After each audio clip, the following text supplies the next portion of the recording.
This is the Polished Business Podcast, where we discuss everything business, boss, and books.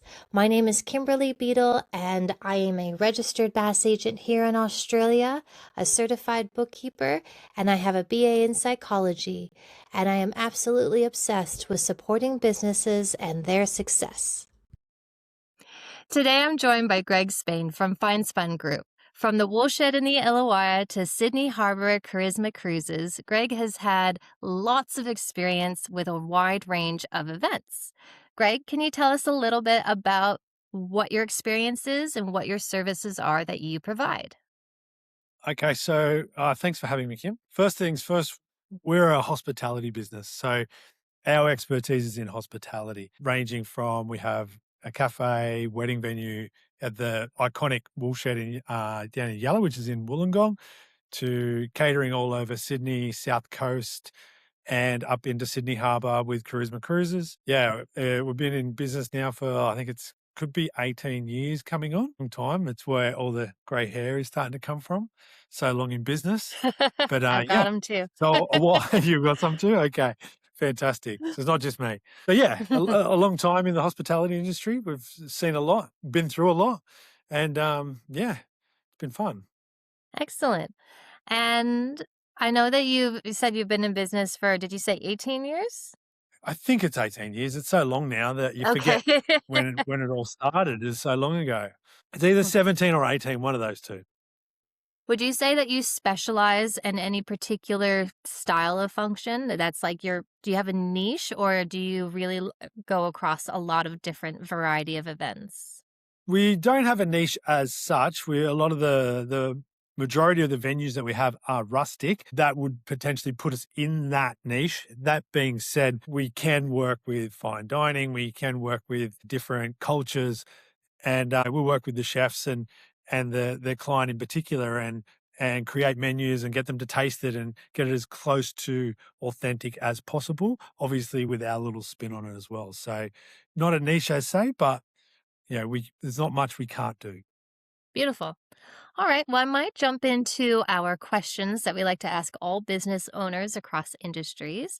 And you're being in the hospitality industry with as much experience as you have. I think this will be really helpful for many people. What would you say would be the biggest challenge in the first year of your business? And how did you overcome it or not overcome it, depending on how it all worked out?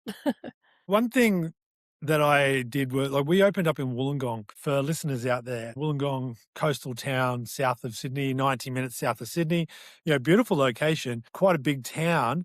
But one thing, I didn't grow up there. So one thing that I noticed in that first kind of year was that if you don't know anyone really in the Illawarra, then they don't really want to work with you.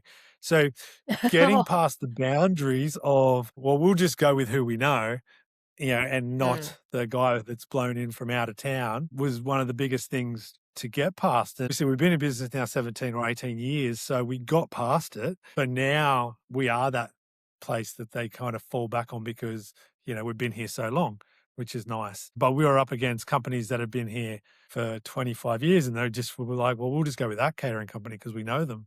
Why should we change? It did take a long time to overcome it. We basically would go to, when I say we, I mean I would go to networking meetings and try and chat to different people and spruik yourself in a way and, try and get change. And I remember going to one of the big IBC events with 300 people and I was a new member. So I got to talk in front of 300 people and I was like, I've never done this before. This is a little bit full on, but I was like, oh, well, may as well get up there and give it a go. And I had yeah. I think it was like 1 minute to kind of talk. And I remember saying that change is like a holiday. Who here would like a holiday? And everyone's putting their hand up because everyone wants a holiday. So it was about, you know, have a change from what you normally do. There is Waking not them up a necessarily, little. I wouldn't say better out there. Actually, I will say better out there, and that was us. But you know, there's change. You can change and just different. Sometimes if you've been using the same thing constantly, You don't know if there's something different or better for your business out there, and that was us. So it just took us, a really long time to get past that. So you would do little events at people's houses, constantly doing things like that. And then eventually word would get around that, you are who you are. Yeah, that makes sense, especially coming into a town that, is proud of its community and wants to support local, and they've all have their favorites. Yeah. I totally get that. Yeah, nothing against the companies that were here either. They well done to them. They'd been here for 20 years prior to me coming in, and all I'm trying to do technically steal some of their business, but that is business, isn't it? Like we're Share the business tech around. It's steal, okay. share. That's the word. Share business. There was plenty of business for both anyway. You've kind of started talking about it, but the next question is about clients, gaining, communicating, getting paid. What's your best strategy or advice that you've developed over the years about that realm of getting clients, gaining, communicating, or getting paid? Yeah, okay. Now, like, we're as far as getting paid goes, we're pretty lucky. 90% of our businesses all pay prior to the event. So it's not as if we have to kind of Okay. chase anything. So that helps. If you don't pay, you technically don't get your event, which is a Yeah. lot easier to kind of control. Yeah. But as far as getting clients, trying to use relationships is the best way to do it. So talking to people, knowing people, and then being able to back it up. So it's all well and good to talk and say use us, but if you then provide a horrible product, that doesn't always go down too well. So we were lucky that we were good. We can back it up. So then, we would go and talk to these different people and end up getting our little foot in the door, and then we could back it up with a good product. Or the other option, which we still do today, which the guys are doing next week, they're going out to do it, is they would go out and deliver free food. Now, everyone likes free stuff. It is what it is. Anzac Day, Anzac biscuits, for instance, and that's your lead in. So did you know it is, for instance, World Cookie Day on Friday? Because in America, there's a World Food Day every single day. So we would look it Okay. up and find out. Yeah, not in Australia, but in America. So, it's slight white. We're not saying it's not America, but we might lead with, did you know it's World Blueberry Cupcake Day? And they're like, what Mm. is a blueberry cupcake day today? Yeah, it is. And here's a blueberry cupcake. By the way, this is who we are. This is what we do. So they're like, oh, Yeah. kind of laughing about it. And they got free food at 9 o'clock, 9:30 when they want to have their break. And then Mhm. they remember us. And then hopefully they order catering from that. So very small spend with a good product, and it shows our face and gets us in the door. So I used to walk around and do that all the time to different businesses. Now the events guys go and do it.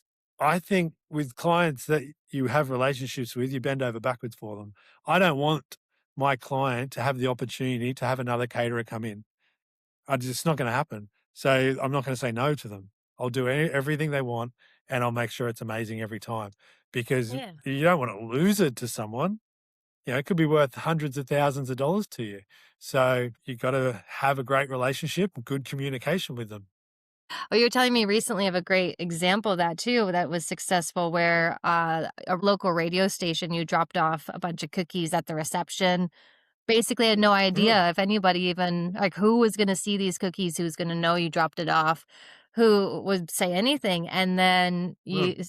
you heard that they talked about you on the radio for a couple minutes of how great these Yeah, cookies so were they and they da they da da just da happen to da and be. went on about it. I mean, there you go. Yeah, like sometimes people wanna measure the initial, how much did we make from this? And it's like, well, it's not always about that. It's about maybe in a month's time when they do need catering. Oh, I remember when they dropped off that? It'd be like, "Oh, we're chasing, sales, and the sales team really want sales." And they're like, "Oh, we didn't get anything from that." And you're like, "Yeah, now you didn't, but in a month you might." It's not always a measure of right now. It could just be later on. So, Very true. Okay. So I know you have a bunch of employees and have had lots of employees over the years, especially in hospitality, the casual factor and needing different amounts of employees, different times of the year, have heaps of experience being a boss. What has surprised you about being a boss, either good or bad?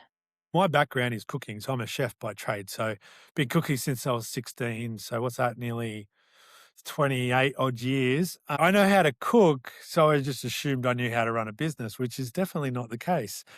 I remember seeing people in networking go to business coaching, and I was, what are you doing? Business coaching? That's weird. What is that?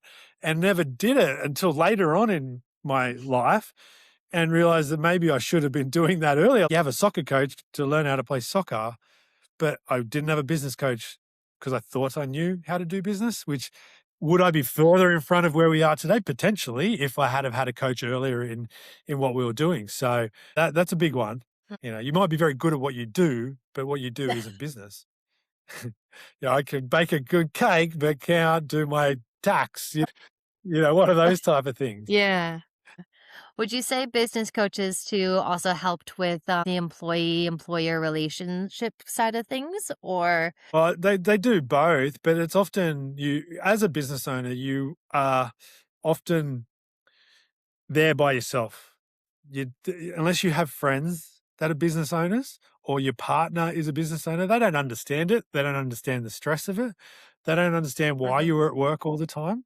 They don't understand those things. So often the business coach is a good person to talk to bounce ideas off and say, I've got this staff member that this is what's happening. And they go, Mm. well, look, I've had that. This is what we did. Is it going to work for you? Potentially not, but this is what we did and this worked. So they can give you ideas to help. It can be Yeah. a very solo place as a business owner. You can feel like you don't have anyone to turn to help. And obviously there are people out there, but it is hard. I was lucky that my sister is in business and I could call her up. Whatever I thought I'd dealt with staff, she had much worse. Mm. Everyone only wants good staff working for them. But the reality is, every now and then, things are not going to go the way that you had planned and what they planned too. They might have, everything might have been Yeah. rosy 99% of the time. And then that 1%, things turned and everything fell sour. And then, it kind of leads into having to get rid of staff. Mm. It's not nice. It doesn't get any better. I don't think anyone will say that having to fire staff is a good thing and they enjoy it. Mm. I tend to think that I try to find the positive of what they were doing, going, this is what we liked what you did, but this is where we needed you to be. And it didn't get there. So, Yeah. maybe this is what is best suited for you, which is obviously it's not here. We try, I feel like loyalty is what I try and search for. I've got some of my staff, like Simon, 9 years, I think it Yeah. is. Alicia's 4 or 5 years. Like a lot of our staff have been here for a long time. And I could put that down to me being a good employer, but I try to create an environment that they want to work in. So therefore that then Mhm. makes them want to serve our customers and give a better experience or a better product. If someone hates coming to work, they're not really going to provide a good product. And then look, as we know, it costs a lot of money. Like what Seek costs a fortune these days to put an ad up. Gone are the days it's Yeah. $300 to put an ad up. And then you got to Mm. wait a month, hire them. It takes so long. So why would you want to treat your staff in a way Training, that the they want to time to leave? train. Time in Yeah. training. I remember our staff once wanted a huge pay rise. And I was like, one of those ones that makes you fall off your chair and like, no chance, not happening, because as business owners, we're all, no, not paying more money, like, and so it was a no. But in hindsight, would I have changed what I did? Maybe not. But I remember it took me 6 months to replace him. And how much did I Mm. lose because of that? Did I lose more than what the pay rise would have been? Yeah, 100% I did. Does that pay rise mean I got to pay everyone else more too? Yes. So, that one pay rise means everyone else finds out. So it's a domino effect, but some of those things have to come into it as well. So loyalty, staff hanging around for a long time is key. And then, creating an environment they want to work in. We're going out for pizza in a couple of weeks to thank them all for the hard work. Mother's Day was just the other week. We did record numbers. At the moment, they're working really, really hard. So what's a small Yeah. amount of money to us? And we're going to go support a local business. So it's only a positive. Absolutely. And it really is so important to recognize everything you just said is so right that you want to set yourself up for the best environment for your employees because they are the face of your business and you want them to Yeah. be invested as much as they can be. It's not going to be their life. It's not going to be as important as it is for you necessarily, but you want them to show up. And why the heck Yeah. would they if the environment sucks? And you and I have known each other for quite a while, so I know that you create a really positive work environment, and I've had lots of employees that have lasted a long time, and that is definitely a testament to yourself having that positive environment and actively creating that, making the choices. You focus on positives, you work out solutions that everybody's happy to be there, and if you have to fire somebody, And you have to early fire days, somebody. employ some managers below you that can do it for you. So then you don't have to fire the people, they can fire them for you. That that's what you can do, which, that always makes it a bit Yeah. easier. Yeah. Like the cooking industry in particular or front of house and hospitality, we'll just go hospitality. Very thankless industry. It's a strive Yeah. for perfection at all costs. It doesn't matter. That's what we're after. And that was something I learned early that I was the head chef and I put on a head chef and my expectation was extremely high. And I had to learn to say that what you are doing is good because I could pull it apart. And it wasn't that like I'm talking one percenters, like I could pull it apart and that's not good. That's not good. But it's like, no, he's doing 99% of it is perfect, but I'm finding the 1% as that strive for perfection that we see in hospitality. So it's like, no, no, he's doing an amazing job. Maybe I should tell him that opposed to just finding what we're doing wrong. So I kind of learned that early and I try and remember that with all the staff to try and tell them they're doing a good job because That makes a lot of often front sense, of yeah. house, they won't hear that. The customers only tell you when things aren't good. Often they don't tell you when it's really good. And it can be so quick too. That customer is in and out so quickly. Yeah. Yeah. Yeah. We had one the other Yeah. day that was angry. We don't know what is wrong for the day. Someone could have passed away. They're in the worst mood. So our kind of motto behind the business is that we create lifelong memories. We want to try and change that. We want them to remember us and smile and have a good time. And sometimes that doesn't happen. They walk out because they didn't even eat anything. But nothing was wrong with what we Yeah. created. And they just couldn't get anything out of this person. They kept thinking, what did I do wrong? What did I do wrong? And I was like, well, you probably didn't do anything wrong. This is just this Mhm. person was in a bad mood and for whatever reason, and you cop it. And unfortunately, front of house, that's what they get. So they don't get the thanks all the time, Yeah. so falls on me to Absolutely. do that. Yeah. No, that's good. That's good that you're taking up that responsibility and actually Mm. actively doing something about it. I feel like we've Yeah. kind of touched on the next question already quite a lot about with employees onboarding, communicating, keeping, terminating, and any best advice strategy. Was there anything on that topic that we haven't touched on yet? Oh, communication's a big one. I like to write big sheets and put on the wall with all our goals and cafe goals and events goals and whatever. And one of the ones in particular, well, it's on all the sheets is communication because it doesn't matter how much they do, there could be more communication. And often it's not generally not good enough, the communication. That's where things fall down. Something didn't go Mm. right because the communication wasn't there. So if you can, get your managers to understand the communication and then it then can filter down to all the staff, that's the key. Because it's usually where there's an error, it's due to the communication wasn't good enough.